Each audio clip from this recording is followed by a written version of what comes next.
আমাদের ইনি হচ্ছে গণ, ভালো করে দেখো, এটি হচ্ছে গণ, রাহুল অধিকারী। ঠিক আছে, হ্যাঁ ঠিক আছে।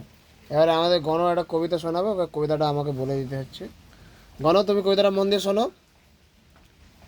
23শে মার্চ 22-এর পদাবলী, বলো। 23শে মার্চ 22-এ পদাবলী। 23শে মার্চ 22-এর পদাবলী, বল। 23শে মার্চ 22-এর পদাবলী।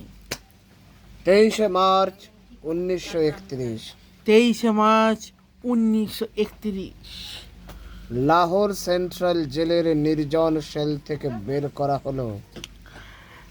লাহোর জেনারেল সেন্টার থেকে বের করা হলো। লাহোর সেন্ট্রাল জেলের নির্জন সেল থেকে বের করা হলো এক 22 বছরের সিংহ শাবককে, বলো। একটা 22 বছরের সুন্দর সাধককে। লাহোর সেন্ট্রাল জেলের, বলো। লাহোর সেন্ট্রাল জেলের নির্জন সেল থেকে বের করা হলো নির্জন সেল থেকে বের করা হলো এক 22 বছরের সিংহ শাবককে। একটা 22 বছরের সিংহ সাধককে। তোমার